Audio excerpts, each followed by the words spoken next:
Have you missed me? It's the ginger beard of some knowledge, not all knowledge, but a bit of knowledge, back to take you through game of the day from round 3 of the Tata Steel competition in Holland. Now, this competition has been called the Wimbledon of chess. It's one of the most famous, if not the most famous competition of the year, and we've got a real cracker in store for you. Do remember to like and subscribe. You don't want this beard coming after you, do you? And this is Fabiano Caruana versus Duda. And what a game it is. It starts off with a Petrov opening, and this comes about after knight to f6. Reputation of being a very solid way for black to play against e4. And it's very trendy at the moment. The reason it's trendy is mainly because Fabiano, who's playing with the white pieces here, used it as one of his main weapons in the World Championship final against Magnus Carlsen, and Magnus Carlsen couldn't break him down in this opening. Now, black wins the pawn back on e4, and you get this kind of symmetrical pawn structure which highes the likelihood of drawing chances. That's why the trendy move now is knight to c3. This aims to break that symmetrical pawn structure by doubling white's pawns, but on the other hand, white gets quicker development. This bishop can run out into the game. The other bishop has a lovely square on d3, and white wants to castle queenside, which is a nice aggressive way to play. So they follow established theory, both sides developing in a very standard way. Knight d7 is again Fabiano's idea. Duda really copying his opponent's moves here from that World Championships game. And here, both sides castle on opposite sides of the board, leading to a very dynamic and exciting position. And white brings out his last piece, and black now plays c5. Again, Fabiano special, trying to gain counterplay on the queen side. Black's queen tries to come to a5, starts some play over there. Now, this is a very interesting position. I've always kind of liked white in this kind of structure, because if we think about the attack, white has an extra pawn guarding his king, and white also has this bishop lined up. And now we see a very interesting new move. Well, I say new, we're going to come onto this in a minute. Rook to g1. And I thought about this move myself. Previously, these two guys had played a game with rook to e1, taken over the open e file. But I much prefer this move, rook to g1. It's much more aggressive. And at the end of the day, would you rather line your rook up on an empty file, or against your opponent's king, go for checkmate? Checkmate ends the game after all. Let's go for checkmate. But the really funny thing about this is that during the World Championship match between Fabiano and Magnus Carlsen, there was a leaked shot of Fabiano's laptop computer. And I think this was on one of the St. Louis Chess Club site, one of these ones, drawing that match. And it leaked the position with b5. And this was an amazing error in opening preparation, because obviously Fabiano had prepared this move, it's now played against him, for Magnus Carlsen. And this video shot showed this move on the preparation. I think that's how the story goes anyway. That's what Peter Lecco was saying on one of the live broadcasts. And this is quite phenomenal. So obviously Fabiano is now very well accustomed to this idea. Very normal move. Black just goes for the attack, and it's really a pawn storm now. Of course, we don't want to grab that pawn. It's irrelevant pawns at the moment. The most important thing is to generate an attack against the enemy king. Checkmate. Well, you know what I'm going to say there, don't you? So onwards, Christian soldiers, g4. Opening up, attacking, increasing the pressure. And we now have a bit of a race situation. Both sides coming at each other. You know, really, really exciting position on the board. Now, you don't want to take this pawn. This is just really ugly looking.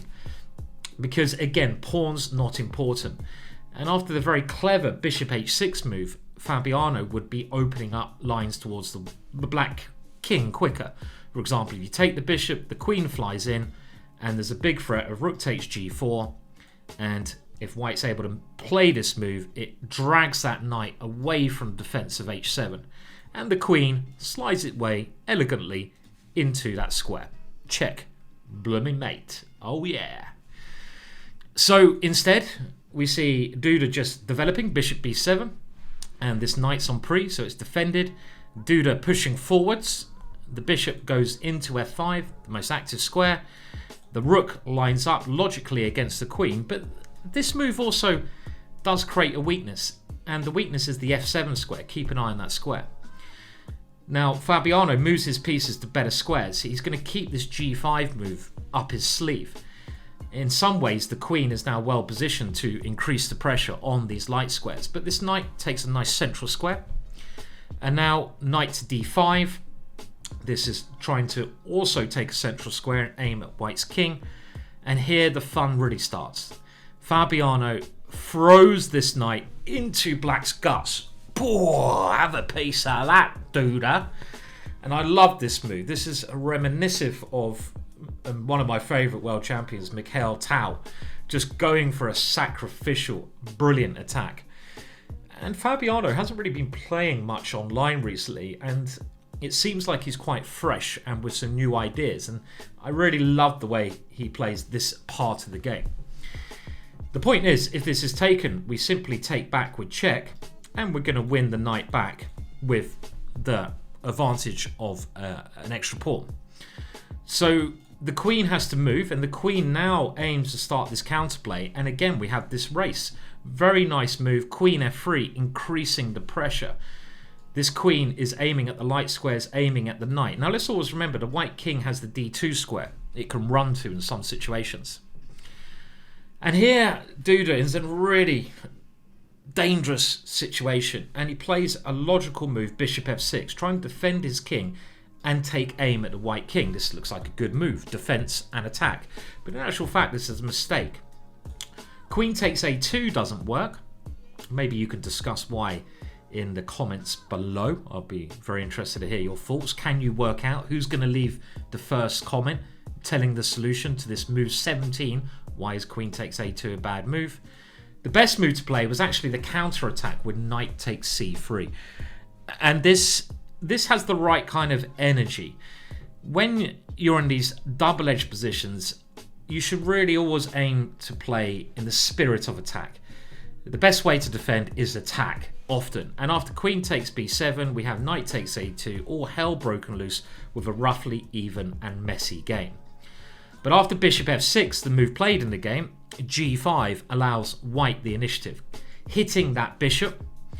And now black's idea was clearly to come into this square, but it's white's move. It's all about the tempo, who has the move, and white strikes first with bishop takes h7, and you can see now f7 is weakened. The king takes, and now another lovely move. At the moment, white has to use that tempo because his own king is under a lot of firepower. So you're always looking at ways, how can I get to my opponent's king? How can I open up lines, diagonals for my pieces? Attack, attack, attack. Rah! This is really what you've got to think in this next move, g6. Great move. This is opening up the rook, checking the king, and more importantly, giving g5 to the white knight. Knight to g5 check. And with this combination of pieces, queen, knight and rook, things are looking really bad for black. The king comes back to h8. Had it gone to g8, then a move such as queen to f7 check is just diabolical for black.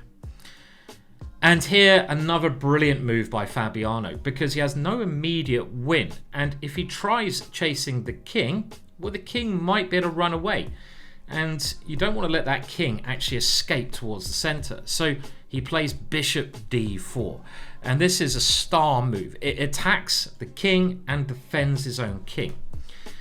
Now things are really looking very good, because after bishop takes, rook takes, it's now clear that the white king is not in too much danger.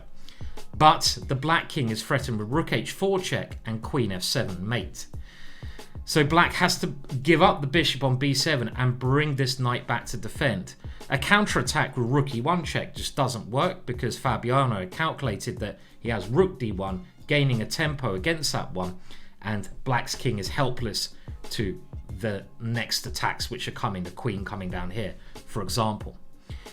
So knight to f6 played, and now rook b8, the queen goes to the most active square, and black tries a little counter attack here, swapping off some pieces. And really it looked at this situation that white was going to win, but I have to say Duda is made of some very solid stuff, and he puts up a great fight here. Rook e8, again the best form of defense is attack, and now rook e1 check will be mate. So white doesn't have time for a move like this, because it's white who's going to be in trouble on the back rank. Always watch out for your back rank. So instead he moves forwards, blocking that one, and this forces black now to give up the exchange. Black grabs the pawn over here, and after white just shows who's the dominant power in the position by repeating it. And this is a technique that you'll often see top players do. It kind of reminds me of the Animal Kingdom, where you have the alpha male, and he's like, you know, it's like a lion, and his mane goes backwards. Whoa, I'm the big alpha male. And it's like here, you're repeating the position. You're basically showing to your opponent, I'm in charge. I'm going to decide if the game is a draw or not.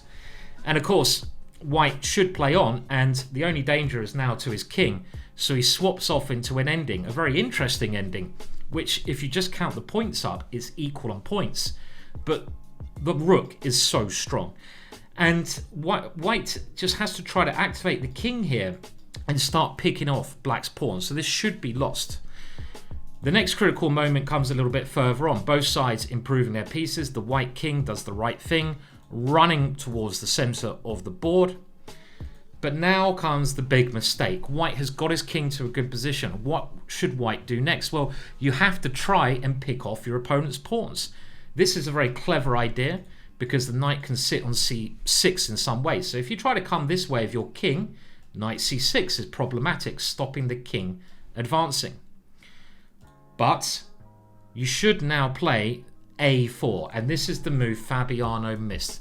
This would eventually get rid of all of black's pawns, and some ending like this is one possible variation I'm going to show you, could come on the board. The king now comes forwards, black tries to grab as many pawns as he can, but so does white. And here you might be thinking white's in trouble, but the funny thing, maybe the move that Fabiano missed, is this brilliant king c5.